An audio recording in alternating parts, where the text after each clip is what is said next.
अब हमारे एक पेशेंट ने क्वेश्चन पूछा है कि क्या मेरा डोनर एरिया वीक है तो क्या मैं हेयर ट्रांसप्लांट करवा सकता हूं। देखिए, एज ए डॉक्टर हमारे पास हर तरह के पेशेंट आते हैं। हर बार हमारी किस्मत इतनी अच्छी नहीं होती कि हमें सबसे अच्छे डोनर एरिया वाले पेशेंट ही मिलेंगे।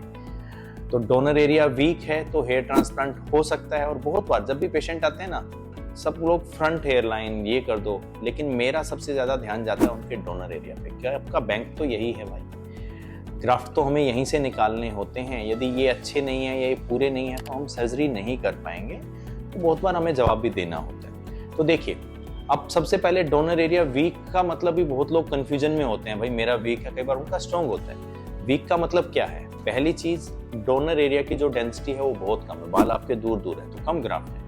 दूसरा, जो परमानेंट जोन जहां से हमें बाल निकालने हैं वो बहुत छोटा हो गया है। तीसरी चीज, ग्राफ्ट पूरे हैं, डेंसिटी भी पूरी है, लेकिन बाल बहुत पतले हैं, वीक है, निकालने में मुश्किल है, ग्रो भी पता नहीं कितने होंगे। तो ये सब चीज है वीक डोनर एरिया की। अब डोनर एरिया वीक क्यों हो सकता है? जेनेटिक्स, आपके बाल जेनेटिकली ही पतले हैं या बहुत पतले हो गए। एक रेट्रोग्रेड एलोपेशिया होता है, सामने तो होता ही होता है, उसमें पीछे की तरफ से भी एलोपेशिया स्टार्ट हो जाता है तो डोनर एरिया छोटा रह जाता है। तीसरा, आपने पहले सर्जरी कराई है भाई, उन्होंने बैंड बजा दिया, सामने तो कुछ लगे नहीं और पीछे वाले भी सब निकाल लिए। या फिर एक एफयूटी हेयर ट्रांसप्लांट जिसमें इतनी बड़ी लाइन बन जाती है, वहां पे भी डोनर एरिया आपका वीक हो जाता है। अब सॉल्यूशन, सबसे पहले इस डोनर एरिया के अलावा भी हमारी बॉडी हेयर ट्रांसप्लांट, मतलब बॉडी में भी कुछ एरियाज हैं, जैसे हम बियर्ड से ले सकते हैं, चेस्ट से ले सकते हैं, आपके अच्छे ग्राफ्ट है, इवन प्यूबिक और एक्सिलरी एरिया से भी ग्राफ्ट को लिया जा सकता है यदि अच्छे ग्राफ्ट हैं और आप कंफर्टेबल हैं तो ये एक सॉल्यूशन है। दूसरी चीज है स्कैल्प माइक्रो पिगमेंटेशन। ये क्या होता है? देखिए, ये भी एक तरह की मेडिकल टैटूइंग है।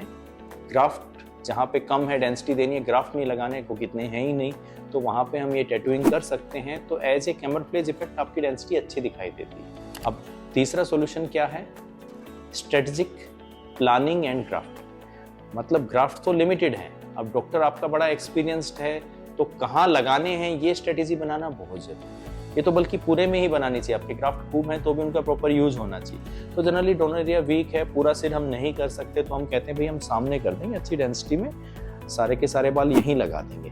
पूरा फैलाने का कोई मतलब नहीं है, वो बिल्कुल अच्छा नहीं लगेगा, तो पीछे हम छोड़ देते हैं। आप इनको बड़ा कवर करके या पीछे एसएमपी या कुछ भी करवा सकते हैं, या इवन ये भी काफी अच्छे लगते हैं। तो इस तरह की प्लानिंग हम कर सकते हैं, इससे रिजल्ट में बहुत अंतर हो जाता है।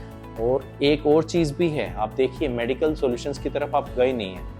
कई बार सर्जरी से पहले हम पेशेंट को 3 से 6 महीने मेडिसिन सी देते हैं ताकि उसका डोनर एरिया और स्ट्रॉन्ग हो जाए, मिनोक्सिडिल, फिनेस्ट्राइड, या फिर हम पीआरपी के सेशंस दे देते हैं। तो ये सब चीज़ें करके भी आप डोनर एरिया को स्ट्रॉन्ग कर सकते हैं। और सर्जरी के बाद भी उसको 1 साल 2 साल ये कंटिन्यू करने की बोलते हैं, ताकि उसके जो ग्राफ्ट हैं जो हमने लगाए हैं वो और थिक हो जाएं, डेंस हो जाएं, ताकि रिजल्ट और अच्छा दे। तो आपको वीडियो देख के समझ आया हो कि डोनर एरिया वीक है तो परेशान मत हो, आप हमें कांटेक्ट कर सकते हैं, ये हमारा नंबर है। सर्जरी आप कभी भी करवाएं, आप डिस्कस तो कर ही सकते हैं कि क्या हो सकता है। Thank you.